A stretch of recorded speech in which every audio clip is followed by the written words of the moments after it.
3. Mi hermano, bendiciones para todos. ¿Cómo se siente la iglesia de Nápoles esta noche? Bendecida, ¿verdad que sí? Les agradecemos inmensamente a ustedes por la invitación y a cada uno de los amigos que nos visitan en esta noche. En especial, unos hombres parte del equipo de nuestro hermano y miembro fundador de este podcast, Gabriel Peguero, que están allí, esos bellos jóvenes que están allá. Gabriel lo tiene secuestrado.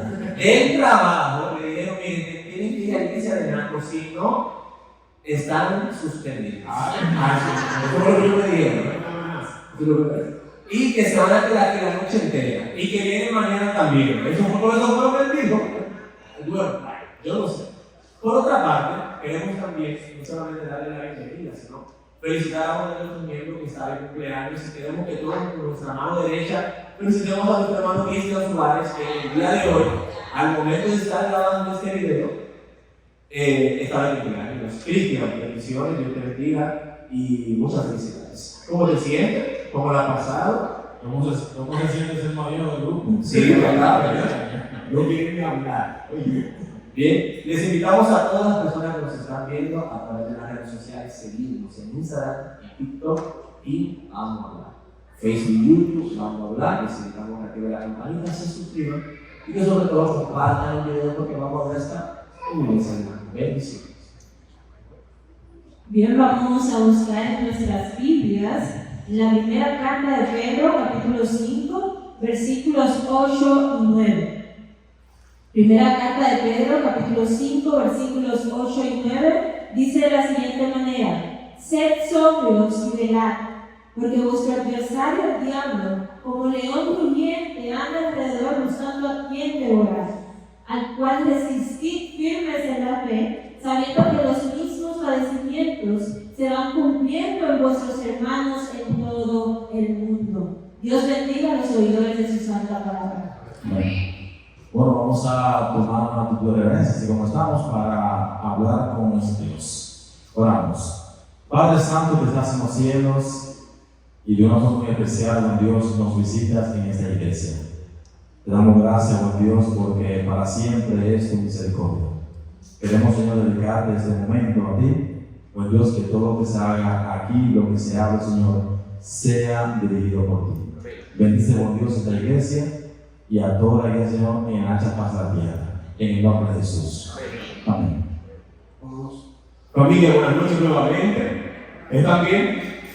¿De buen ánimo? ¿Dios fue bueno esta semana? ¿Desayunaron hoy? ¿Comieron hoy? ¿Cenaron ya? Familia, un gusto para nosotros estar con ustedes en esta noche con la intención de traer a esta iglesia la Biblia. Hoy vamos a tener la Biblia habla en esta iglesia que es Nápoles. Y hoy el tema que pretendemos tratar con nuestro pastor Mario Rondón es uno bastante interesante y quizás es poco tratado. Y si se abre muy por arribita, hoy vamos a estar tratando el tema las estrategias de Satanás. Cómo opera, qué mecanismos utiliza para desbaratarlo, y etcétera, etcétera, etcétera. Y de esa manera, pastor, me gustaría hacerle la siguiente pregunta: ¿cuál es el origen de Satanás? ¿Cómo se forma ese personaje? ¿Fue creado de esta forma, etcétera? Bueno, lo primero que debemos recordar de la Biblia es que el mal no ha existido siempre, que tiene un origen, y eso distancia la enseñanza bíblica de las religiones orientales, que creen que el mal siempre ha existido, que creen que siempre ha habido un equilibrio entre el mal y el bien, pero el mal hubo un tiempo que no existía. La Biblia habla de un ángel que fue creado perfecto. De ese ángel, Luzbel o Lucifer, dice la Biblia que Dios le puso el sello de la perfección. O sea, la divinidad, con ese ser majestuoso que era Lucifer, hizo todo lo que se podía hacer en una criatura, todo sin que faltara nada. Lo único que hacía diferente a esa criatura, por decirlo de una manera, de su creador, era eso, que no era Dios, no era divino, pero era el sello de la perfección. Y en ese ser creado perfecto, en ese ser de manera misteriosa, es que surge el mal. Surge el mal. La Biblia presenta la manera en que esto se manifestó, pero no la razón por la que ocurrió. El pecado, el mal, la existencia del diablo no tiene un porqué. El porqué es un misterio, o sea, no entendemos cómo una criatura perfecta, en un ambiente perfecto, sin mala compañía, sin nadie que lo corrompiera, llegó él a corromperse a sí mismo. Pero en el contexto en que Dios ha creado a todas sus criaturas con libertad para elegir si le sirven, hasta cuándo le sirven, si eligen otra cosa, o sea, libre albedrío. Y eso lo tienen todas las criaturas de Dios, incluyendo a Lucifer, que en un momento decidió apartarse de Dios. Todo esto comenzó a ocurrir en su mente, en su corazón, describe la Biblia, hasta que esa rebelión que estaba en pensamiento, en palabra, en ideas, se manifestó entonces en una gran batalla que describe la Biblia. Sí, pastor, que Elena G. de White escribe en el libro Patriarcas y Profetas, específicamente cuando habla de la caída, al igual que en el libro La verdad acerca de los ángeles, el último capítulo, el penúltimo capítulo, dice que tratar de buscar un porqué a la rebelión de Satanás es buscar un escudo del pecado, o justificar el pecado, es la palabra. Así es, definitivamente por eso describimos lo que la Biblia presenta en la forma en que ocurrió la rebelión, pero no en el origen, no en la razón. No sabemos el por qué. Y por la eternidad será parte de las materias que tendremos en la escuela del más allá, en la materia que se llamará Ministerio de Iniquidad o Misterio de la Iniquidad, el misterio de la iniquidad, donde también existe el misterio de la piedad, por el cual nosotros estamos aquí hoy también. Pastor, hay dos textos que me gustaría traer a colación. Está Isaías 14 y Ezequiel 28. ¿Qué nos dicen estos textos acerca de la caída de Satanás y su carácter? Pues lo primero que describe es eso de lo que hablamos, de que era perfecto en todos sus caminos desde el día en que fue creado hasta que de repente se halló en él maldad. En Isaías 14 es un clamor, un grito, un lamento. ¿Cómo caíste del cielo, oh lucero, hijo de la mañana? Es un lamento de su caída y al mismo tiempo la admiración, la pregunta, ¿cómo caíste? O sea, ¿qué fue lo que ocurrió? Es lo que está describiendo allí. Pero entonces describe el profeta de que él decía en su corazón: subiré al cielo, en lo alto, junto a las estrellas de Dios, edificaré mi trono, seré semejante al Altísimo. Pero él no codició ser igual al Altísimo en carácter, sino en poder y en querer la adoración. No en carácter, en bondad, en amor, lo cual hubiera sido bueno, querer eso, pero lo que quería era destronar a Dios, colocarse en el lugar que solo le corresponde al Todopoderoso. Correcto. Pastor, ¿cuál fue la primera estrategia de Satanás en el Edén y cómo se repite hoy? La primera en el Edén, el engaño, la mentira, y esa estrategia que utilizó el enemigo allí fue un ataque directo a la mente de Eva fue el ataque. Por eso cuando se le presenta usando como medio a la serpiente, él capta la atención de ella al hablar, algo sensacional, un animal hablando. O sea, el espiritismo, usando como medium a la serpiente, un animal hablando, algo sobrenatural. Todavía el enemigo utiliza fuerzas sobrenaturales.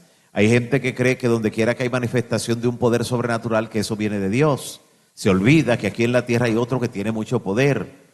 Por eso cuando él hizo descender fuego que quemó las 7,000 ovejas de Job, describe la Biblia, que el que sobrevivió dijo: fuego de Dios cayó del cielo y quemó a las ovejas. O sea, ¿a quién se lo atribuyó? A Dios.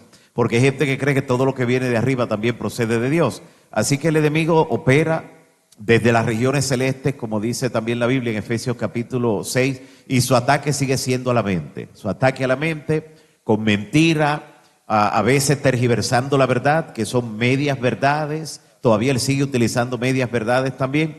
Y esa mentira audible de no moriréis todavía sigue gravitando en la mente de prácticamente todas las religiones en el mundo. porque prácticamente todas las religiones en el mundo creen en alguna forma de inmortalidad del alma, ya sean en los que creen que cuando un ser humano se muere se va a algún lugar, un alma desencarnada, un espíritu desencarnado, o los que creen en la reencarnación. Todos ellos tienen un elemento en común: creen en que el alma, el ser humano, es inmortal. Y Dios le dijo, si transgreden el mandamiento, van a morir. Pero el diablo le dijo, no moriréis. Y hasta el día de hoy la mentira sigue resonando a través de los engaños religiosos que le dicen al ser humano, no, ustedes no mueren, te van a pasar a otra forma de vida. Y dice, hasta el que se pierda va a vivir para siempre, sufriendo, pero para siempre. O sea, que va a tener vida eterna, según ellos también, aunque en otro lugar. Así que todos esos son engaños que repiten la primera mentira de Satanás.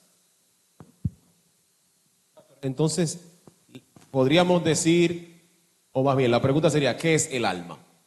Ya que usted menciona ese tema. Sí, el alma somos nosotros. O sea, el ser humano, cuando fue creado, dice Génesis 2:7, formó pues Dios al hombre del polvo de la tierra, y allí formado no tenía vida, no estaba muerto porque no existía la muerte, era un cuerpo inerte, sin vida, pero tenía todos los órganos creados por Dios, todo, pero estaba inerte, hasta que Dios sopló aliento o espíritu de vida, y entonces la unión del aliento de vida más el cuerpo creado por Dios del polvo da como resultado, dice la Biblia, el hombre llegó a ser alma viviente. O sea que el hombre llega a ser alma viviente, no tiene un alma, sino que es un alma. ¿Se entiende la diferencia, verdad? Sí. El ser humano no tiene un alma, sino que es un alma. También luego lo repite el apóstol Pablo en 1 Corintios 15, dice, y dice la Escritura, fue hecho el primer Adán alma viviente. O sea, hecho alma viviente. Dios nunca colocó en el ser humano un espíritu desencarnado con vida, un alma desencarnada con vida, no. El hombre llega a ser un alma viviente. Cuando muere, el polvo vuelve a la tierra como era, dice la Biblia en Eclesiastés 12:7, y el aliento o el espíritu vuelve a Dios que lo dio. El mismo que sopló, ahora lo inspira de nuevo. Ok, en esa misma línea, pastor, que no me gustaría que se pase por alto, porque es un texto que se utiliza mucho para refutar ese punto. Y es cuando Pablo mismo dice, espíritu, alma y cuerpo. O sea, hace una separación de las tres cosas y usted dice que el hombre es un complemento de las tres. ¿Cómo podríamos aclarar ese punto? Sí, porque Pablo no hace una separación de las tres cosas. Él menciona elementos, dice, y todo vuestro ser, espíritu, alma y cuerpo, nota que no son tres. Él menciona más, todo vuestro ser, espíritu, alma y cuerpo. O sea, él se está refiriendo a todas las dimensiones del ser humano. Una cosa son las dimensiones del ser humano y otras son las partes que lo componen. Las partes que lo componen solo son cuerpo y aliento de vida. Y cuando se separan, muere el ser humano. El cuerpo vuelve a la tierra como era el polvo y el aliento de vida vuelve a Dios que lo dio, como describe la Biblia. Que cuando la Biblia se refiere a alma, está refiriéndose a nuestra dimensión emocional. Por eso cuando el salmista emocionalmente estaba en baja, o dirían hoy estaba down, y llegaba al templo y en medio de los cantos él no se animaba a cantar, él decía, como está en el Salmo 103, bendice alma mía Jehová. O sea, él se estaba hablando a la parte emocional de él, levántate, anímate, bendice alma mía Jehová y bendiga todo mi ser su santo nombre. Note las dos expresiones allí, alma, ser, porque eso es lo que llega a ser el hombre cuando llega a ser un ser viviente, un alma viviente, no es que posee una dimensión separada. Así que cuando él también se asustaba, cuando emocionalmente frente a un enemigo temblaba, decía, ¿por qué te abates, alma mía? ¿Y por qué te conturbas en mí? Espera en Jehová, que todavía tengo que alabarle. Él es mi redentor y Él es mi roca. Así que la dimensión emocional es lo que se considera como alma. Por eso cuando alguien le dice una palabra que hiere a otro, esa persona herida le dice, oye, eso me dolió en el alma. Ve, y no es porque tenga un componente que llame así, no, la parte emocional. A eso es lo que la Biblia le llama de esa manera. Pastor, hablando de alma, a mí me llega la pregunta si Satanás es omnipresente.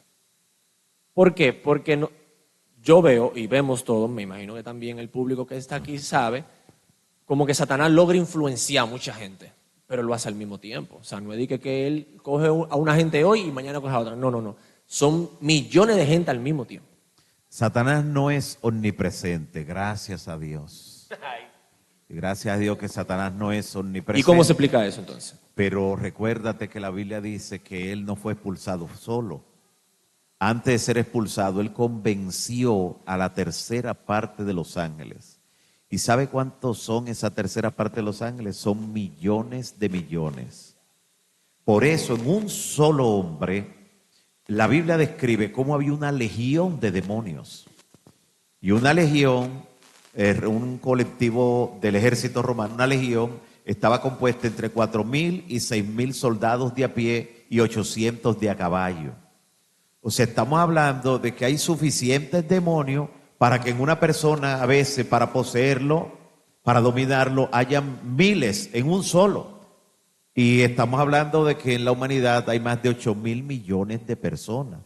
Entonces, la red que tiene Satanás a través de sus demonios, los ángeles que cayeron con él, es tal que él puede, pues, lograr a nivel global a veces ciertos impactos de manera simultánea, pero es por la red de demonios que tiene alrededor del mundo. Satanás no está solo. Él es que comanda a los demás demonios, pero él no está solo. Pero gracias a Dios que él no es omnipresente, tampoco es omnisapiente. Eso es otro punto que tenemos a favor en este conflicto, porque él no conoce nuestros pensamientos. Eso nos ayuda, eso nos da cierta holgura en la lucha entre el bien y el mal, un punto a favor si dependemos de Dios. Pero Satanás no es omnipresente, pero sí tiene una red mediante la cual él opera. En el libro Las estrategias de Lucifer, de Ken McFarland, él describe cómo el centro de control más grande en el mundo, cómo Satanás lo tiene y cómo da las órdenes a sus demonios. Esa le hace una inferencia tomando lo que dice la Biblia, el don profético, y describe cómo Satanás maneja todos los asuntos a su favor. Se cayó una teoría ahí. Sí, no. Dije que era omnipresente porque hay muchas suegras. Y Se cayó eso ahí, ya cayó. y se comprueba también. Ya no pueden decir que no, porque es un instrumento de. Este fulano manifestado, ya no cae. No, nada. Pastor, entonces la expresión de que diablo a caballo, de ahí que viene, de legión. No, lo que ocurre es que una persona cuando iba a pie a la guerra, en la antigüedad, cuando ese era el mecanismo, no existían los cazas ni nada de eso, y no que era, cuando era a pie el ejército normal, la brigada que venía a caballo se entendía que era la más poderosa, la que venía a una mayor velocidad, la que podía causar mayor desastre. Entonces, el diablo por sí solo es diablo. Imagínenselo que entonces tenga algo que le añada ventaja, entonces es una expresión queriendo destacar como el diablo con más poder, cuando dicen así a caballo, sí. Pastor, siguiendo la conversación concerniente a Satanás, sabemos que él fue expulsado del cielo y con él la tercera parte de los ángeles. Entonces, usted sabe, como un gerente que tiene empleados, ¿verdad? En una empresa, comienza a delegar. ¿Cuál es la función o qué papel desempeñan los ángeles caídos o los demonios en el plan de Satanás? Bueno, yo nunca he estado en una reunión de ellos, gracias a Dios, pero sí te puedo decir lo siguiente. No todos los demonios tienen el mismo nivel. No todos, porque no todos tenían el mismo rango en el ejército celestial cuando cayeron, no todos. Por eso ustedes encontrarán, recuerdan el caso de cuando aquel padre atribulado le llevó a ese muchacho, un adolescente, con un demonio, y entonces los discípulos intentaron expulsarlo. Jesús no estaba ahí. Los discípulos intentaron expulsarlo por turno y después todos juntos, y no pudieron expulsarlo. Y luego viene el Señor Jesús y expulsa el demonio. Y no era una legión, ese era uno solo. Y los discípulos no se quedaron con eso, porque ellos habían sido enviados por Jesús a predicar y echar fuera demonios también. Y le dijeron, ¿y por qué no pudimos echar fuera ese demonio? Y Jesús le dijo, lo que pasa es que ese género, o sea, ese tipo de demonio no sale si no es con ayuno y oración. O sea, ese era de otra categoría. ¿Nota? Que ellos no pudieron con ese. Y como un solo demonio dominaba a ese muchacho, que todos los discípulos juntos no pudieron expulsarlo, mientras que en otro endemoniado había una legión entera, porque uno solo no iba a poder tener el dominio como lo tenía esa legión completa. Eso nos dice también que hasta los demonios, cuando tienen un propósito común, se unen. Y tanta brega que al ser humano le da trabajar unido. Trabajan de que mejor que la Y hasta iglesia. los demonios se unen. Ok. Eso es tremendo.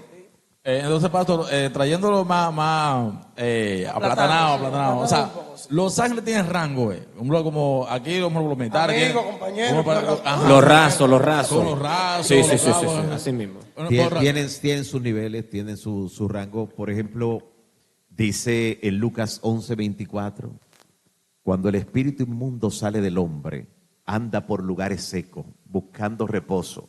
Y como no lo haya, dice, volveré a mi casa donde salí. La casa es un ser humano, donde está. Volveré a mi casa donde salí. Pero cuando regresa, la encuentra barrida y adornada. Y dice, pero es que si yo entro de nuevo me van a expulsar otra vez. Y entonces dice la Biblia que él tiene la brillante idea de ir a buscar refuerzo. Y dice la Biblia, dice Jesús, que ese demonio busca 7 espíritus peores que él. ¿De qué nivel? Wow. Peores que él. Eso significa mayores en maldad. Peores que él. Entonces no son 7, son 8. 7 peores, pero 8 con el que fue a buscarlo, porque él vino a buscar una coalición, porque dijo, ahora cuando volvamos a poseerlo, ahora lo vamos a dominar, que no pueda librarse. Y ese es el problema de cuando una persona, después de haber gustado los bienes del mundo venidero, regresa atrás, mira hacia atrás, se descarría. Por eso ocurren cosas que tú dices, yo no puedo explicar ese cambio. Es que no son 2, son 7 más, son 8, pero los 7 extra que tiene ahora son peores, o sea, son de un rango mayor. Peores porque la maldad, mientras mayor, es peor, la descripción nuestra, pero para ellos es más poder. Pastor, conforme a las reuniones que se han realizado a espaldas de nosotros, porque no lo vemos, sí, usted dijo ahorita que usted no estaba en esas reuniones, entonces ya tengo que ver cómo que le voy a preguntar. El blanco de Satanás es el mundo, la iglesia o la mente. O la mente. Si usted quiere puede tomar, porque esa pregunta merita un trago. No, Sí. el blanco de Satanás inicial Sí. es el mundo entero, pero Satanás no es tan tonto como a veces la gente piensa. O sea, la gente se imagina a Satanás siendo tonto, bruto o loco. O que no se baña. Y con cacho. Sí, pero Muchas cosas más, porque el pastor, diablo... disculpe, a veces le agregan de que como que él tiene que ver con la música. Si van a, usted trajo la memoria tiene problemas, la canción no suena, dicen, eso es el diablo, el diablo es bueno. pero, lo no, acusan de pero, muchas cosas. pero no lo subestime. Y Netflix te Él lo tiene pinta. poder para eso y más también. Netflix te Tiene- pinta a Lucifer. ¿Cómo es? Netflix te pone a Lucifer, y yo creo que tú veas eso. Un papi chulo, Un galán de... No, Aparte de un papi chulo, es un tipo como galante y inteligente. A mí me llamaron para hacer ese papel. Vivo. Y yo dije que no tenía vivo. visa. Con una discoteca y de todo. Bien, así que quería describirte eso. O sea, el blanco inicial de Satanás era el mundo. De paso, cuando él vino aquí, conquistó al mundo entero. Porque solamente en la humanidad existían Adán y Eva. Y a los dos lo convenció. O sea, él logró conquistar a la humanidad completa. Pero es allí donde la gracia de Dios se abre y donde entonces el Señor comienza a llamar de esa humanidad engañada, caída, a todo aquel que en Él cree, para que el que cree en Él no se pierda, como los demás se perderán, sino que tenga vida eterna. Así que Satanás no es bruto, él sabe que al final no podrá convencer a todo el mundo y él entonces nunca se da por vencido con una persona hasta el día en que muere esa persona.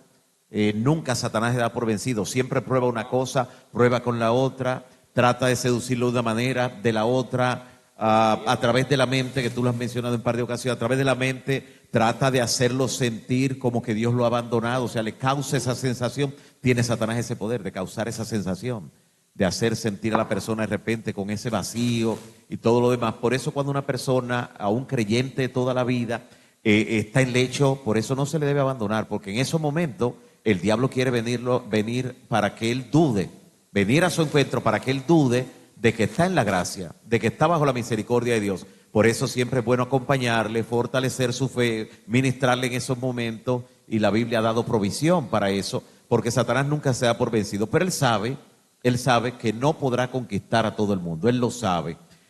Él sabe también que ya su causa está perdida. Eso le Él iba a lo preguntar, sabe. pastor. Si él ¿Por qué? sabe, ¿Para qué vamos a forzar? Porque tú estás perdiendo como que vas a perder. Entonces, ¿cuál es el motivo? porque él sabe que le queda poco tiempo. Él sabe que su causa también está perdida.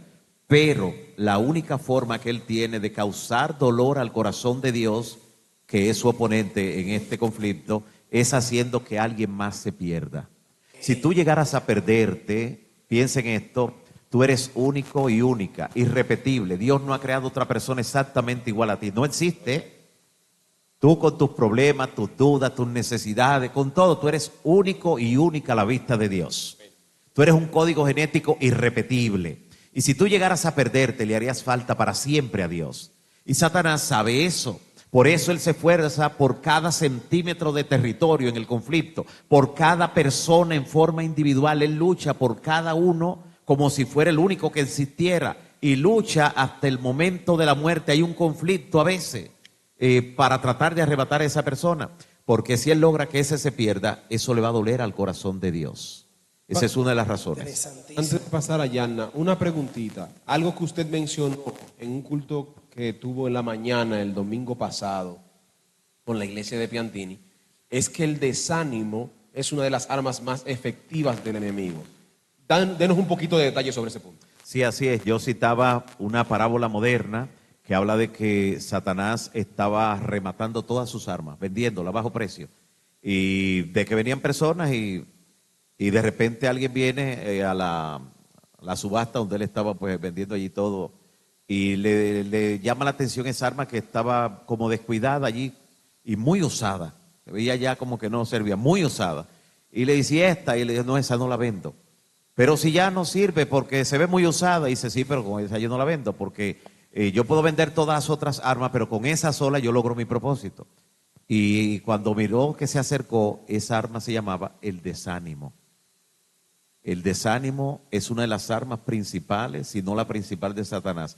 Nota que cuando tú te desanimas, no puedes echarle la culpa a otra persona, no puedes echarle la culpa a veces ni siquiera al mismo enemigo. Tú piensas, tú dices, no, es que estoy desanimado, pero no, es que es desanimado, desinflado, sin ánimo, sin fuerza para echar hacia adelante.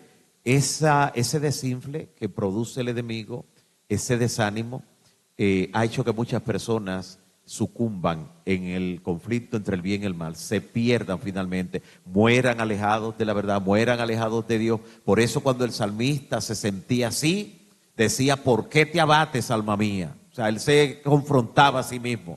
Tú no tienes razón de estar así, espera en Jehová, porque Él es tu Redentor, Él es tu roca.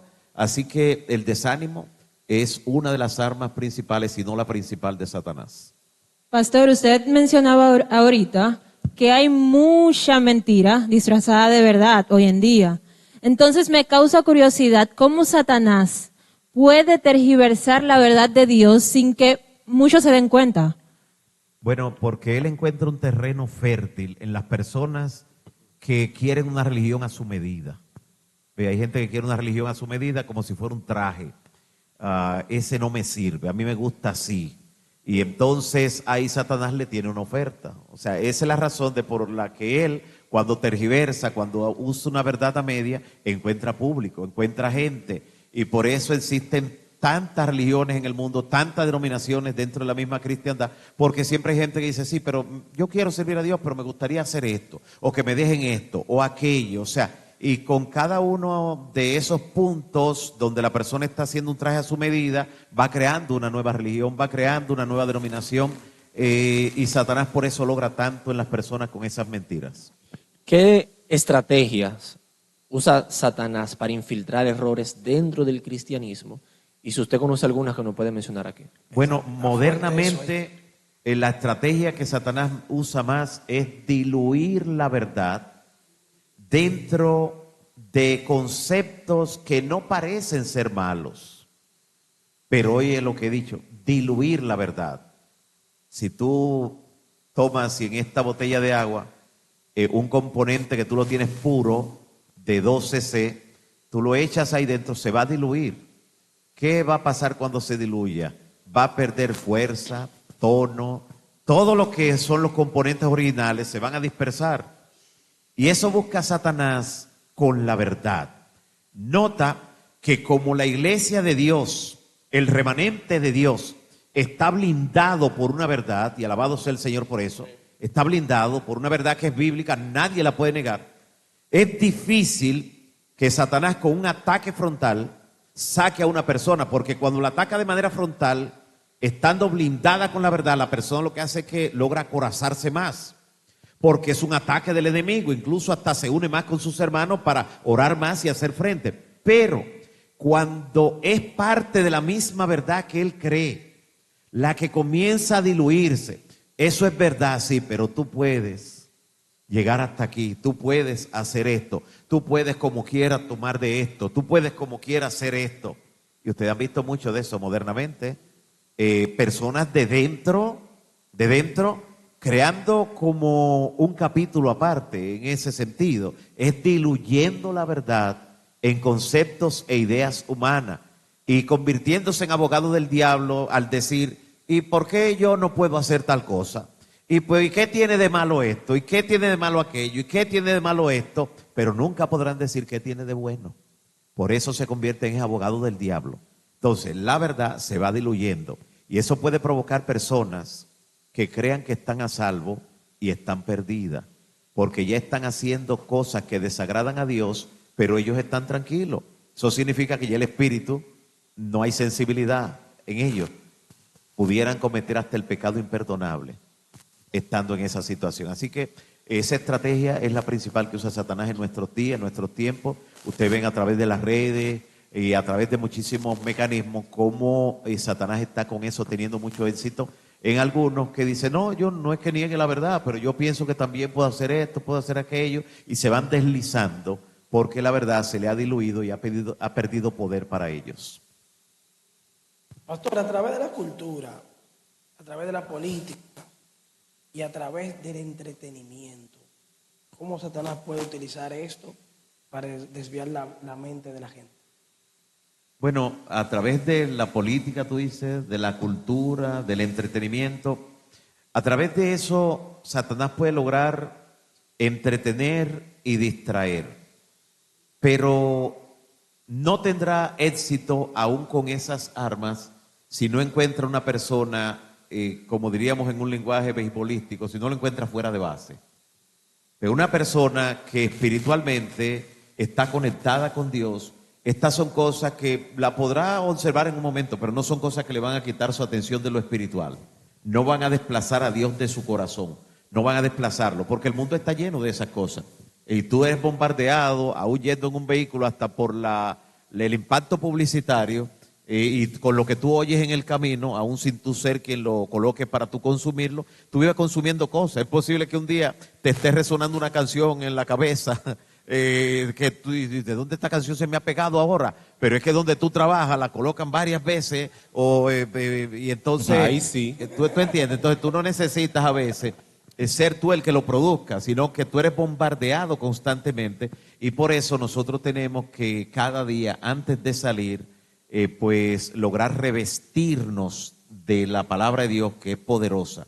Nunca salir de la casa sin estudiar la palabra, nunca, porque de paso usted no sabe cuándo está saliendo por última vez. Pastor, mire, hay un versículo que yo entiendo que la intención es dar una esperanza, pero después de que te da la esperanza, como que te da un desaliento. Y yo voy a leerlo textualmente de la Biblia para que usted no diga con qué se come eso. Bien, Apocalipsis capítulo 12, verso 12. Escuchen lo que dice. Por lo cual, alegraos cielos y los que moráis en ellos. ¿Qué dice? Alegraos, ¿sí o no? Su esperanza, alegría, gozo. Ay de los moradores de la tierra y del mar, porque el diablo ha descendido a vosotros con gran ira sabiendo que tiene poco tiempo. ¿Qué esperanza es esa? O sea, como que me dañó el asunto, estamos alegres, estamos contentos, y después dice, ay de los moradores. Entonces, explíqueme. Sí, ahí en ese versículo se presenta una antítesis interesante, porque comienza diciendo, alegraos cielos y los que moráis en ellos. Luego dice, ay de la tierra y de sus moradores, el diablo ha descendido a vosotros con grande ira, pero termina diciendo que a él le queda. Así que termina con una nota positiva también, igual que como comienza. Entonces, Satanás le queda poco tiempo. Esa es una buena noticia, hermano. A Satanás le queda poco tiempo. Amén. Esa es una buena noticia. Sí. Entonces, ciertamente eso ocurre cuando Jesús muere en la cruz. para contextualizar eso. Cuando Jesús muere en la cruz, en ese momento es donde una voz en el cielo resuena y dice, ahora ha venido la salvación de nuestro Dios. Está más arriba. Ahora ha venido la salvación de nuestro Dios, porque ha sido lanzado fuera el acusador de nuestros hermanos, el que los acusaba delante de Dios día y noche, pero ellos le han vencido por medio de la sangre del Cordero. O sea, mucha gente cree que eso se está refiriendo a la primera caída de Lucifer y es a la segunda. Lo que pasa es que en ese capítulo está la primera y está la segunda caída de Lucifer. De paso, Lucifer es destruido, es en la cuarta caída, igual que la lucha libre, a 4 caídas. Sí, a 4 caídas. La primera caída fue cuando fue expulsada junto a sus ángeles. La segunda caída fue cuando Jesús murió en la cruz. Por eso Jesús, cuando iba próximo a ese momento, dijo, yo veía a Satanás que caía del cielo como un rayo. Y dijo, ahora es el juicio de este mundo. Ahora el príncipe de este mundo será echado fuera del cielo. Hasta la muerte de Cristo, Lucifer todavía podía entrar al cielo. Escúchelo bien. Todavía podía ir. Por eso lo vemos en un concilio celestial en el libro de Job. En el libro de Job, un concilio que fue citado solamente para los que gobiernan o representan los mundos creados por Dios. Así que si Adán nunca hubiera pecado, Adán hubiera ido a esa reunión a representarnos. Pero como Adán pecó, Pero me imagino esa reunión. sí, como Adán pecó y le dio el dominio por su desobediencia a Satanás, Satanás se sentía con derecho. Y de hecho, hasta Jesús le llama el príncipe de este mundo. Así fue hasta que Cristo murió en la cruz. Entonces, él se presenta a la reunión, aunque no invitado, él se siente con derecho. Pero a Dios lo sorprende, Dios le muestra sorpresa como diciéndole, tú no estás invitado, le dice, ¿y tú de dónde vienes? O sea, ¿quién tú representas? Le dice, no, de la tierra, ese es mi territorio. Y Dios le dice, si ese es tu territorio, si tú eres que domina y no te has fijado en un siervo que yo tengo ahí que me es fiel, ¿qué te pasa? Y ahí usted sabe la historia que comienza. Pero note cómo Satanás, en el Antiguo Testamento, busquen dónde ustedes encuentran a Satanás, actuando de una manera malévola a la clara. En el Antiguo Testamento. Usted no lo va a encontrar. Él utilizaba mayormente a otras naciones para que vinieran a atacar a Israel. Él actuaba de manera como camuflada, ¿ves? Lo hacía de esa manera porque Satanás sabía que hasta que Cristo no muriera en la cruz, todavía él tenía simpatía en el cielo. En los mundos no caídos y en el cielo. Habían ángeles que decían, pero cuidado si hay que darle una oportunidad. Cuidado si sus intenciones no son tan malas. Pero cuando ven que Satanás llevó al amado Hijo de Dios, lo llevó a la muerte por hombres perversos dominados por demonios, ahí dice la inspiración que fue roto el último vínculo de simpatía entre Lucifer y las inteligencias celestiales. Ahí es que lo expulsan y le dice, aquí no te queremos ver más. Se le cerraron la puerta, ya él no puede accesar al cielo. Así que esa fue su segunda caída. La tercera caída es cuando se ha dejado en el milenio atado. Y la cuarta caída, la definitiva, cuando se ha echado en el lago de fuego y cuando se ha destruido. Cuando se lo lamban. Oye, tú sabes que nosotros todos tenemos deseo de ver algunas cosas en el cielo, ¿verdad que sí? Cuando lleguemos allá. Lo primero que yo haga cuando yo vea el ángel, le voy a decir, búscame a Adán. No, yo busco a Eva. A Eva primero. Yo busco a Eva. No, a Eva no, chanceámela, que hay mujeres bellas aquí. Es verdad, la mujer le Búscame a Adán. De un rey, porque del universo completo, él, No. entero, Ay, todo el mundo, aquí. ¿Por qué? yo le... Voy como abogado ahora de Adán. Voy como abogado de Adán. Dele. Si Adán pecó, como lo hizo, siendo el prototipo de la raza humana, siendo perfecto, Sí, claro.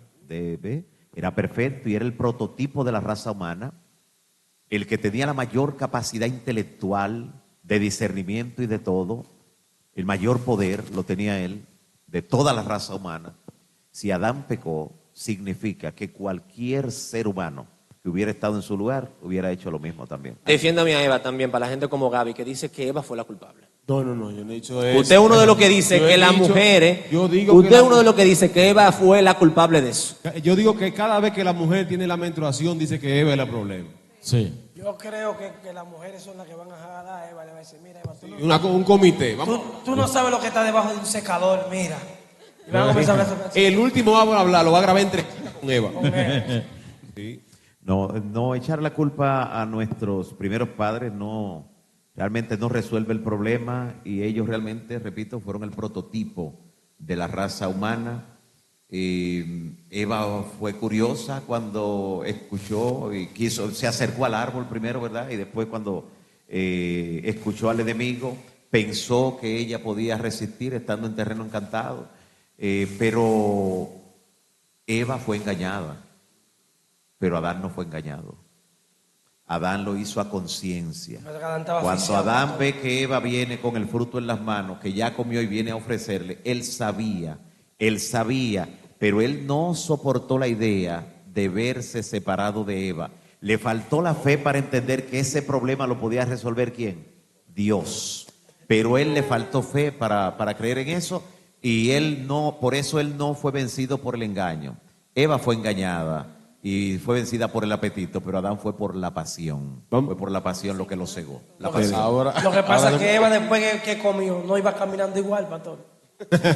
Dice Samuel, ella venía con movimiento de cadera y él mirando, ¿dónde aprendió eso? Entonces, pastor, vamos a entrarle de una vez más. Hay un verso en la Biblia muy famoso que se encuentra en 2 de Corintios capítulo 11, verso 14. ¿Qué dice? Dice que Satanás se viste como ángel de luz. ¿A qué se refiere eso? A la capacidad que tiene Satanás de transformarse en cualquier cosa, hasta en un ángel de luz. O sea, como si fuera un enviado del cielo. O sea, la capacidad del enemigo en ese aspecto a veces es subestimada por el ser humano. Satanás se puede transformar en cualquier cosa. Para que ustedes tengan una idea, algo que ha estado ocurriendo solo en esta era espacial, las apariciones de los llamados objetos voladores no identificados, seres de otros mundos y cosas por el estilo, todo eso es obra de Satanás. Por eso la Biblia nos dice que no tenemos lucha solo contra carne y sangre, sino contra huestes espirituales en las regiones celestes, en los aires. Satanás tiene la capacidad de transformarse, ya sea en una nave o en un ser gigante verde de un solo ojo. ¿Por qué eso no apareció en otra época? ¿Por qué eso en los últimos 80, 70 años? Porque antes no se vivió la era espacial.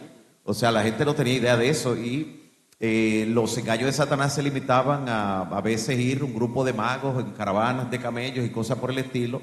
Esas eran las artes que utilizaba, aparte de los errores doctrinales. Pero en esta era espacial, Satanás también tiene un engaño para la gente de esta generación. Y la ufología, lo que tiene que ver con eso de los ovnis y demás, ha logrado un gran éxito en la mente de muchas personas que algunos de ellos dicen que no creen ni en la verdad, ni en la mentira, ni en Dios, ni en el diablo, pero creen en eso. Y no saben que ese es uno de los engaños de Satanás justamente, porque Satanás tiene un engaño para cada época, para cada generación, pero también para cada mentalidad. Él accesa a los diferentes esquemas mentales con diferentes engaños que pueden tener éxito para eso.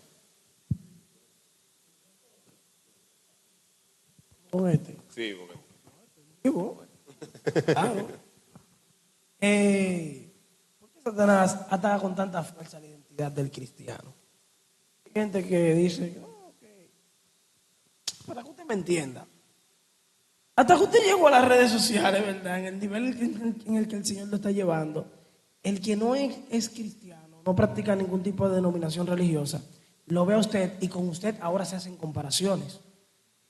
Porque la gente tenía que el cristianismo era lo que popularmente se está viendo en las redes sociales. Escucha. ¿Me entiende? Entonces, la gente ahora lo ve a usted. Ahora la pregunta es, ¿por qué Satanás ataca la identidad de los cristianos de la forma en la que lo está haciendo, incluso que se ve hasta ridiculizado el evangelio? Bueno, porque la era posmoderna es un terreno muy fértil para que la gente busque de Dios, pero a su manera. Porque en la era posmoderna a la gente no le gusta lo institucional, no le gusta lo que es organizado, no le gusta que nadie le mande, que le diga lo que tiene que hacer. La gente le gusta ser su propio Dios. Y entonces eso hace que el enemigo logre eclipsar la belleza de la vida cristiana. En la vida cristiana, el estilo de vida es algo que predica sin que yo abra la boca, y Satanás lo sabe. Entonces, como eso predica sin que yo hable, Satanás eso le molesta el estilo de vida. Por eso el adventismo es un estilo de vida. Aparte de ser un cuerpo de doctrina, de ser una cosmovisión, el adventismo es un estilo de vida. El adventista se conoce cuando tú lo ves Tú ya no lo puedes confundir con un miembro de otra denominación, no con una o con otra religión. El adventismo se delata, porque el adventismo tiene un estilo de vida que lo hace vestirse diferente, ser diferente, ataviarse diferente, come diferente. En los días de la semana no trabaja todos los días como los demás. Entonces la gente ve eso, donde tú trabajas, donde estudias, donde vives, y dice, ese es adventista. ¿Entiendes? Tu estilo de vida te delata. Entonces, todo lo que es nuestro estilo de vida, lo que predica sin que hablemos, a Satanás le molesta. Y como es algo que no es doctrina, hay gente que dice, eso no importa, eso no tiene importancia para la salvación. Ustedes van a escuchar eso. Eso no importa para la salvación. Dios lo que mira es el corazón. O lo importante es la doctrina. ¿Por qué fijarse en eso? Es que ese es el adventismo. El adventismo también es un estilo de vida. Y por eso Satanás ataca tanto eso. Y como tú has dicho, el que está buscando de Dios de corazón hace la diferencia. Y aún no conozca la verdad, dice, mira, yo no conozco la verdad, yo no sé de la Biblia, pero yo no estoy de acuerdo con eso. O sea, el discernimiento mismo le dice, para mí eso no está bien. ¿Pero por qué? No, yo no sé explicar por qué, pero para mí no está bien. Porque cuando la persona está buscando de Dios de corazón, no busca qué es lo más fácil, qué es lo más sencillo, qué es lo más popular, sino que busca la verdad. Dice en Juan 7:17, hablando de Jesús, el que quiera hacer la voluntad de Dios, conocerá si la doctrina es de Dios o si yo hablo por mi propia cuenta. O sea, el que está buscando de corazón no va a ser engañado por nada de eso que tú ves por ahí, que son formas modernas, quieren decir, no, lo que pasa es que se ha modernizado el cristianismo. El cristianismo es el mismo, ayer, hoy y por los siglos. Amén. Pastor, y entonces, ¿por qué el ataque a la familia y específicamente en estos tiempos al matrimonio? Porque fue la primera institución creada por Dios. Fue la primera institución creada por Dios. Y cuando te dice que era imagen de Dios, fue cuando los creó a los dos. La imagen de Dios. Entonces, cuando el enemigo ataca el matrimonio, ataca la santidad de la unión que Dios bendice, con eso está atacando la imagen de Dios. ¿Ves? Dios tiene una imagen, así como la bestia tiene una imagen. Dios tiene una imagen. Nota que Satanás lo que hace es falsificar lo de Dios. Tiene una imagen. Entonces, y así como Dios tiene un Cristo, el enemigo tiene un anticristo. Uno que se coloque en lugar de Cristo. Satanás falsifica todo. Así que por eso ataca y ha atacado en la forma mordaz como lo hace el matrimonio. Pero aunque Satanás ataca a la familia, le tengo buenas noticias. Satanás nunca podrá destruir la familia. Gloria a Dios. Amén. Ella va a permanecer hasta que Cristo venga. La Amén. familia va a permanecer. Satanás podrá hacer daño en muchos lugares, en muchos hogares, pero no podrá destruir la institución de la familia. De hecho, cuando Cristo venga, antes de elevarnos al cielo, cuando resucite a los muertos, primero nos organizará por familia y pasará revista por familia. Y dice la inspiración en el libro Conducción del Niño, página 532, y se reeslabonarán las cadenas familiares rotas. Amén. Gloria a Antes de Dios. ir al cielo, se reeslabonarán las cadenas familiares rotas. Ustedes saben que porque estamos en un mundo de pecado y porque en un matrimonio no depende de uno, sino que depende de dos, no siempre se ha cumplido el ideal divino, no siempre los matrimonios que han iniciado son los que han terminado. Por eso Dios se propone, antes de arrebatarnos, cuando Cristo venga, reeslabonar las cadenas familiares rotas. Gloria a Dios. Familia, hemos aprendido que el diablo es un diablo, ¿verdad? No, sería bueno que nos diera el pastor, que nos dé un consejo. Sí. Pero tú sabes que el enemigo siempre está como atacando, qué sé yo. ¿Cómo uno puede, me entiendes, contrarrestar a eso? Exacto. ¿Tú entiendes? Yo creo Antes- que eso sería el final. Vamos a darle paso a par de preguntas de ellos. Sí, está bien. ¿Quién Está bien. tiene pregunta? Levante la mano. Ahora, la hermana primero, Ok. luego la dama allá. Yo le llevo el Usted micrófono. vaya, sí, mi jefe. Por aquí a la derecha. mira. La Yo le llevo el hermana. micrófono. Ah, bueno. Hola. Ya. Primero, muchísimas Ok. gracias por estar aquí. Ustedes saben que esta es su iglesia. Estamos muy agradecidos Gracias. de esta participación. El pastor Rondón lo queremos muchísimo. Nos le ha dado un don. Que lo siga usando y lo siga bendiciendo. Bien, son como tres en una. Vamos a ver. Dale para allá. Nosotros cuando nacemos con el mal. Nosotros tenemos el libre albedrío y cada vez que pecamos o hacemos algo, eso es Satanás. ¿Puede uno hacerlo por sí mismo? Y escuché una vez a un pastor que decía que Satanás escoge políticos muy importantes en el mundo para hacer ciertas maldades, Diabluras. ya sea en el mundo, en el país. Pero cuando hay varios líderes que están haciendo, ¿cómo se divide? Si será por los niveles. Son más o menos ahí las tres con Satanás. Una pregunta como de 24 quilates. Senó. Vamos a Muy comenzar bueno. por la primera. Si nosotros nacemos en pecado, nosotros nacemos con una naturaleza pecaminosa. Por eso el salmista decía que en pecado me concibió mi madre. O sea, cuando él pecó, él dijo, no, es que yo no he sido bueno nunca. Yo nací así. Eso es lo que él está diciendo en el Salmo 51. Entonces nosotros nacemos, heredamos el pecado del primer Adán. Nosotros lo heredamos, la tendencia pecaminosa. Eso no significa que cuando nosotros nacemos, Dios nos condena por nosotros haber nacido en un mundo de pecado, porque a nosotros nadie nos preguntó si queríamos nacer aquí, ¿verdad que no?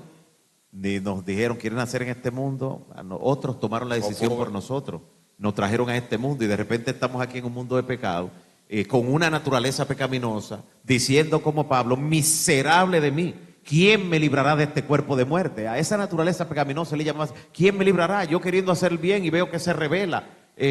Quiero pensar bien, todavía orando yo y vienen malos pensamientos. O sea, es una lucha porque tenemos una tendencia pecaminosa. Sin embargo, esa tendencia pecaminosa no nos excusa, y ahí lo importante de la segunda pregunta también que hizo, que decía que Dios nos ha dado libre albedrío.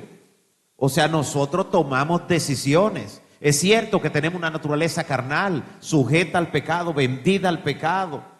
Pero cuando nosotros vamos a Cristo, se nos permite nacer de nuevo. Y así como tuvimos un nacimiento de carne, que no fue por voluntad nuestra, o sea, fueron otros que tomaron la decisión de traernos al mundo, ahora nacemos de espíritu. Y la promesa es que el Espíritu Santo nos dará la victoria sobre los pecados heredados y adquiridos. O sea, lo que son de tendencia de nuestra naturaleza que traemos, como también lo que adquirimos, lo que cultivamos, eso Él nos da la victoria. Por eso Dios no nos hace responsable de ese primer nacimiento, que es malo, no nos hace responsable, pero sí nos hace responsable del segundo, porque ese no lo decide otro por ti, lo decides tú. Tú eres que decides, yo quiero nacer de nuevo. ¿Ves? De agua y de espíritu mediante el bautismo. Esa decisión la tomas tú y ahí el Señor promete darte entonces la naturaleza de Cristo. Que tú llegas a decir como Pablo, ya no vivo yo, más vive Cristo en mí. Pero mientras estemos con vida, esa lucha, esa tensión entre la parte carnal y la parte espiritual se va a mantener. Mientras estemos con vida hasta que un día seamos glorificados. ¿Ves? Hasta que seamos glorificados. Eso es lo que yo estoy diciendo, no es decir que vamos a estar pecando siempre, como algunos enseñan. Algunos enseñan eso para tratar de irse a otro extremo, porque en la teología existe de todo, de todo. Desde que nosotros nos arrepentimos para ya no vivir en pecado, ¿cierto? Para ya no vivir en pecado. Y todo el que da testimonio dice, yo antes hacía esto, yo antes. ¿Sabe por qué decía haciendo eso? Porque ya no lo hace. O sea, el Señor le ha dado la victoria, ¿cierto? Pero eso no significa que ya no tenga una naturaleza pecaminosa. No puede decir que no, ya yo no tengo una naturaleza. ¿Cómo que no tiene una naturaleza pecaminosa? ¿Y cuándo se la cambiaron? Porque por eso es que cuando Cristo venga, esto corruptible heredará. Pero es cuando Él venga. Antes no ocurre eso. Vamos a tener esa lucha. Tener la lucha no significa que usted tiene que estar pecando, porque usted tiene a su alcance el poder del Espíritu Santo. Amén. Pero si falló, no es para que se vuelva loco y ahora la depresión lo lleve a creer que ya Jesús lo abandonó. No, si ha pecado, abogado tenemos para con el Padre, a Jesucristo el justo. Así que entonces con la última parte de la pregunta de la hermana, que también es muy interesante, Satanás, ¿cómo opera con los líderes globales, los gobernantes del mundo? Muy revelador es el texto de Apocalipsis 16, versículos 12 y 13. Vi salir de la boca del dragón, de la boca de la bestia y de la boca del falso profeta 3 espíritus inmundos a manera de rana. Son espíritus de demonios que hacen señales y van a los reyes de la tierra. ¿A dónde van? A los reyes. A los reyes de la tierra, o sea, los que están gobernando el mundo, para reunirlo, para convencerlo, para que entren en el conflicto, en la última batalla. O sea, Satanás tiene esos espíritus. Tiene entre esos ángeles, entre esos demonios que son más capaces, él reparte. Hay cosas que él hace él mismo. Él dice, esto yo quiero asegurarme, como por ejemplo, cuando se trató de tentar a Jesús, él no se lo comisionó a ningún demonio. Esto yo en persona voy. Satanás, hay cosas así que él la hace de manera muy personal, pero hay otras que los demonios le ayudan y hay otras que hay personas que le ayudan a Satanás. El ejército de Satanás no se limita a los demonios. Hay gente que está al servicio de Satanás, a veces a más tiempo completo que algunos demonios, me imagino. Y le hacen mejor trabajo a Satanás que a algunos demonios. Porque como son seres humanos, la gente no espera. Y la gente ve en él o ve en esa persona a otro ser humano nada más. Y Satanás obrando 100% a través de esa persona. O sea, usted ha visto que a veces usted le dice a una persona, oye, el Espíritu Santo te usa. Hay gente que aunque usted no se la diga, pero el diablo lo usa de una manera espectacular. Son diablos por corresponder. Entonces el ejército de Satanás no está compuesto solo por humanos, sino también por personas que están a su servicio tiempo completo. Así. Ida por el diablo. La hermana ya, ¿y alguien tiene la última pregunta por acá? Ah, no, terminamos con la hermana ya, gloria a Dios. Bueno, gracias a Dios que me trajo esta noche, porque yo no tenía posibilidad de venir a este culto. Pero yo tengo una inquietud, pastor, y a todos los que están aquí también, te lo digo. Yo tengo muchos años leyendo la Biblia y me ponía a meditar que cuando Dios mandó al ángel o al arcángel a describirle a Daniel que la visión que había tenido, el ángel le dijo, eres muy amado, pero desde que salió la palabra, fui enviado, pero no pude venir porque estuve 21 días preso. Y nadie me ayudó sino Miguel. Y yo meditaba mucho en eso. Pero ¿cómo es posible un ángel enviado de Dios a traer un mensaje y que el diablo lo coja preso? Yo pensaba mucho eso. En el cuartel. Y entonces que solamente le pudo venir a ayudar Miguel. Sí, muy buena pregunta, hermana. Gracias por traerla. Esa también es de 24 quilates, igual que la hermana. Es muy importante pregunta. Sí, no estaba preso, no es preso. La Biblia dice que por 21 días el príncipe de Persia, que es la expresión con la que ahí se menciona a Satanás, el príncipe de Persia se le opuso durante 21 días, o sea, le hizo oposición, no lo dejaba pasar.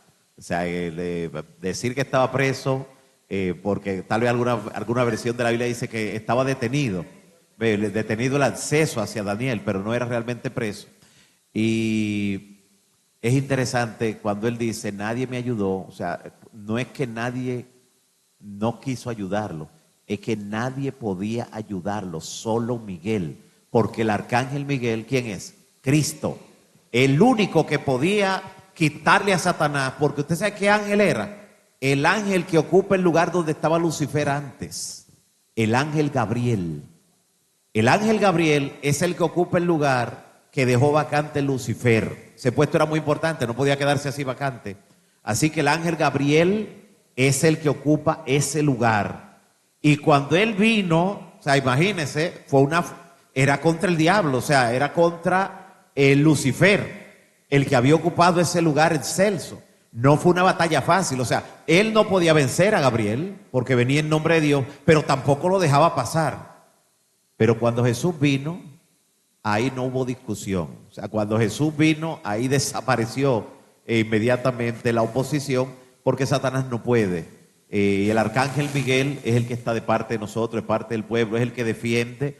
Y esa descripción, eso es lo que quiere decir. Cuando Satanás tiene algún tipo de oposición, cuando nosotros hemos hecho una petición a Dios y Dios envía un ángel para que nos traiga la respuesta y no llega, a veces usted dice, pero yo sé que esta es la voluntad de Dios porque ya Él me lo manifestó mediante tal cosa. No entiendo por qué ahora no se cumple, ya yo oré. Clame para que baje también Miguel y quite lo que está oponiendo, que se abre esa puerta en el nombre del Señor. Así que esa descripción es muy interesante que aparece allí. De ahí pues estamos revelando eso, que era Gabriel y que Gabriel es el que ocupa ese lugar donde estaba ante Lucifer. En cuanto a fuerza, podríamos decir, tenían prácticamente parejo. O sea, no lo vi. Por eso, en la lucha, estuvo detenido, en la lucha. Pero cuando descendió Miguel, ahí la lucha se terminó. Porque Miguel rápidamente resuelve, porque él es todopoderoso. El hermano allá y con él cerramos. Bien, buenas noches, pastor. Pastor, cuando Abraham le dice, sal de tu tierra y de tu parentela, y te llevaré a la tierra que te mostraré, el Señor también le mostró que él iba a tener una descendencia como las estrellas del cielo. Pero también el Señor le dijo que su pueblo iba a estar en cautiverio por 400 años. ¿No se pudo haber evitado eso? Lo que ocurre es que Dios, en la libertad que le ha dado al ser humano, Dios no solo piensa en la nación que llama para predicar el evangelio al resto del mundo. Cuando Dios llama a un pueblo, hay personas que creen que Dios llama a ese pueblo para salvar a ese pueblo nada más. Y Dios llamó a Israel, fue para a través de Israel salvar al mundo. Porque lo que él le dijo a Abraham fue, en ti serán benditas todas las naciones de la tierra, no una nación que va a salir de ti. No, en ti serán benditas todas las naciones de la tierra. Escoge a Israel para que a través de Israel la luz llegue al mundo entero. De paso, el plan original de Dios era que en Israel todos fueran sacerdotes, para que todo el pueblo intercediera por el resto del mundo. Cuando el pueblo peca adorando el becerro de oro, cuando Dios está firmando el pacto, Él le dijo al pueblo, este es el pacto. Y ellos dijeron, todo lo que Jehová ha dicho haremos. Y Dios, pues Moisés, ven, va a buscar mi firma. Moisés subió y Dios firmó. Con su dedo escribió. Pero apenas está bajando el documento con la firma de Dios, encuentra al pueblo entregado a la idolatría. Estaban ellos danzando alrededor del becerro de oro y adorando ídolos. Entonces, allí tú sabes, se quebranta todo y Dios dice, espérate, esto no se va a quedar así. Y ustedes saben la reacción, le dice, yo te voy a poner sobre mejor gente, prueba a Moisés. Moisés le dijo, no, mejor quita mi nombre el libro de la vida. Era probando Moisés que estaba, a ver cuánto mueve al pueblo. Y entonces, allí Dios pasa a lo que podemos decir un plan B. Moisés pregunta, por orden de Dios, vamos a ver aquí. Sí. Moisés pregunta por orden de Dios, ¿quiénes fueron los únicos que no adoraron al becerro de oro? Y se encontró que hubo una tribu completa que no adoró al becerro de oro, los levitas. Y Dios dice, pues eso van a ser los sacerdotes, eso van a ser los que van a ministrar en favor de los otros. Que yo quería que todos fueran un reino de sacerdotes y gente santa, pero ahora se han corrompido, que ahora hay que interceder por ellos. O sea, note que ahora el pueblo, lo que se iba a hacer por el mundo, ahora hay que hacerlo con ellos. Pero todavía ellos siguen siendo depositarios de la luz de la verdad. Y Dios quiere que a través de ellos llegue el evangelio al mundo entero. Cuando pasaron los siglos, Israel cree que la salvación es para ellos nada más. Y Dios le dice, pero le dice, levántate, resplandece, porque ha venido tu luz y la gloria de Jehová ha nacido sobre ti. Porque aquí que tinieblas cubrirán la tierra y oscuridad las naciones. Pero sobre ti nacerá Jehová y sobre ti será vista su gloria. O sea, Dios está pensando en las naciones que debían ver la luz que brillara de Israel. Finalmente Dios desecha a Israel, ustedes saben, como nación. Porque el plan de Dios no es con una nación, es con el mundo. Y a través de la iglesia, el Señor quiere salvar es al mundo. ¿Ve? La iglesia es el medio, no es el fin, no es el objetivo. Es el medio a través del que Dios quiere salvar a todos los demás.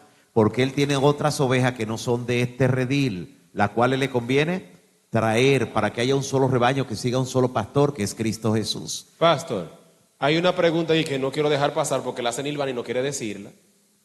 Ella dice, entonces, ¿cómo usa Lucifer el miedo como estrategia? Incluyendo a los cristianos, ¿cómo el miedo es una estrategia? Sí, muy importante la estrategia del miedo, porque Satanás, por ejemplo, contra un hijo de Dios, no puede hacer otra cosa que no sea distraerlo, asustarlo o confundirlo. Lo único que puede hacer, lo único. No puede hacer más de ello. O sea, Satanás no puede atentar contra un hijo de Dios. Y solo como en el caso de Job, que Dios le da permiso y Dios mantiene el control y dice, sí, pero hasta aquí. Solo así. Pero Satanás no tiene forma contra un hijo de Dios que no sea confundirlo, distraerlo o atemorizarlo. Por eso ustedes verán que cuando hay una persona endemoniada en un momento, en un lugar, alguien queda endemoniado, usted verá que lo primero que hace es un aparataje como para que tú te asustes. Es lo primero. O hace intento como de irte arriba. Y eso yo lo he visto en varias ocasiones. Y recuerdo un momento incluso que iba a hacer un bautismo. Y una de las personas que iban a ser bautizadas fue poseída en ese momento. Y cuando yo entré al lugar, hizo así, como que iba para arriba de mí, así, como con la mano como garra, como una fiera, que iba así para arriba para mí. Y yo me quedé igual. Yo me quedé igual. Yo me quedé igual. Y de paso comencé a cantar un himno. Comencé a cantar un himno. Y así mismo se fue bajando y cambiando y bajando y cambiando. Y en 2 minutos ya estaba bautizada en el nombre del Padre, del Hijo y del Espíritu Santo. Porque Satanás se deleita en hacer, es como atemorizar. Y recuerdo en una ocasión que estábamos celebrando una santa cena, una cena del Señor. En la celebración de una cena del Señor, ustedes saben lo solemne, todo cuando hay una cena del Señor. Pero habían unas personas, especialmente unas personas de otra denominación, y dentro de esa persona había uno que ese estaba bien endiablado. Y entonces era un canal para manifestarse el enemigo en algún momento. Yo solo lo veía con ciertos movimientos, pero en un momento que cuando ya vamos a partir el pan, que nos paramos, ustedes saben que ni siquiera se habla, y no que se le hace una seña a la diaconisa, viene de esta, y cuando estamos así, pegó un salto, desde el asiento pegó un salto, echó un grito y cayó en medio del pasillo. Y los hermanos se quedaron fríos, pero se quedaron mirándome a mí a ver qué yo iba a hacer. Y entonces, como yo sabía que la atención estaba puesta en mí en ese momento, yo sabía que lo único que Satanás podía hacer ahí dentro de la iglesia, porque ahí él no es dueño, era asustar, distraer o confundir. Yo ni caso le hice, yo seguí partiendo y todo, me atendieron a mí, no miraron a él. Al ratito él se paró él mismo, se limpió y se sentó tranquilo otra vez. ¿Usted me entiende? Sepa que el enemigo, el temor, es una de sus armas principales. Por eso ustedes vieron que durante la pandemia florecieron todo tipo de teorías raras. Ustedes recuerdan incluso de que hasta un insecto que había que pasaba las paredes. Y la gente ve que fotos y de que cómo le quedaba la piel a la gente. Todavía hay gente que le da escalofrío pensar en eso nada más. Y por mencionarle una de las cosas que se rodaron. Y la gente pensaba que todo era verdad, porque primero la gente no creía nada. Cuando se anunció el COVID decían, no existe nada, eso es que dicen, eso es que dicen. Incluso una de las primeras teorías decía que era que le pagaban a los médicos para que el que moría de otra cosa dijera que era de eso, para llevar estadística, pero que no existía. Cuando los muertos comenzaron a caerle cerca, al lado, entonces la gente, pero es verdad. Y entonces, de no creer nada, ahora creía cualquier cosa. Y ahí comenzaron a florecer teorías, no, que fue tal cosa, eso fue tal cosa. Y hasta el día de hoy hay gente que todavía cree muchísimas cosas. Entonces la gente, cuando hay alguna situación grave en el mundo, cree cualquier cosa. Así es. Por eso, desde que hay una guerra en Medio Oriente, ustedes ven que comienzan a subir fotos de que Irán está lanzando una bomba atómica, aunque Irán no tiene bomba atómica, ni bomba atómica tiene. Israel la tiene, usted casi nunca ve que dicen que Israel va a lanzar una bomba. Israel tiene bomba atómica, un arsenal de cientos de... Sin embargo, usted nunca ha visto y que no, porque la gente, como sabe que Israel es más táctico en esa parte y su forma de dirigirla es más inteligente en cuanto a lo de guerra, la gente nunca se va a inventar eso. Pero como sabe que los musulmanes en un momento determinado pueden haber hasta suicidas, entonces dice, no, ellos sí tienen el arma atómica, para que la gente se atemorice. Hay gente que aquí, a miles de kilómetros de Medio Oriente, aquí pierde el sueño. Están asustados. Asustado, porque esa es una estrategia de Satanás, asustarlo. Y cuando Jesús dijo que habrían guerra, él dijo, mirad que no os turbéis, no tengan miedo, porque eso no le va a poner fin al mundo. Todavía no es el fin. Una guerra no le va a poner fin al mundo, ni una bomba.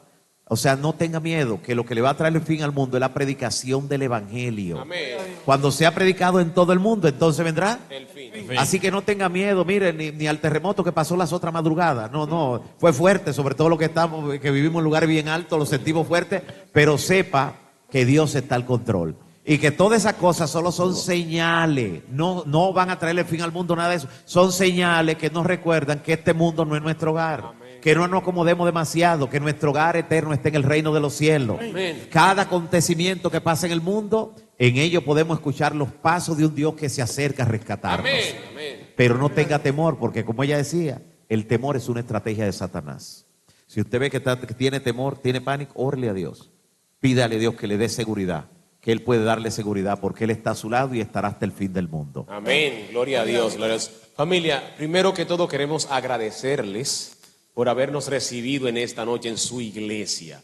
Yo espero que como para nosotros ha sido de bendición, haya sido para ustedes.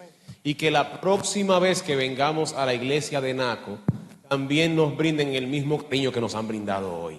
Así que si no es molestia, vamos a estar en pie y vamos a pedir al pastor que termine con una oración, por favor.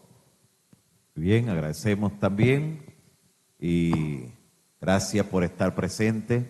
Agradezco también a mi familia, Rebeca y Marieni, que también me acompañaron hoy. Así que gracias y compartan lo que hemos estudiado en su momento. Cuando reciban el contenido, compártanlo para que otras personas también tengan la luz que tenemos y no anden a tientas. Hay mucha gente que anda inventando porque no tiene la luz de la verdad. Pero recuerde que la iglesia existe, no es para salvar la iglesia, es para a través de la iglesia salvar a los hijos de Dios que están dispersos en el mundo entero.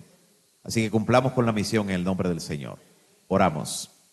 Padre bendito que estás en los cielos, glorificado sea tu nombre hoy y para siempre. Gracias, Señor. Gracias por la oportunidad que nos diste de compartir el mensaje de tu palabra. Gracias por cada inquietud sincera que ha surgido en cada corazón y gracias porque en tu palabra está la respuesta. Gracias, Señor, porque para todas nuestras inquietudes, dudas, incertidumbres, la Biblia habla y nos habla con un poder celestial. Danos un resto de noche feliz y en comunión contigo. Si alguien vino con algo que le atormenta, dale la paz que solo Cristo puede dar. Si alguien vino intercediendo por algún amigo o algún familiar que tiene algún quebranto, visita, Señor, esa persona y obra conforme a su fe para glorificar tu nombre. También te rogamos que nos dejes un sueño tranquilo, reparador de las energías y que mañana podamos acudir temprano a la escuela sabática. Antes que el ángel anotador se marche con la lista de los que llegaron temprano a adorar al Señor, que nuestros nombres estén ahí incluidos. En el nombre de Jesús. Amén. Amén. Pueden sentarse.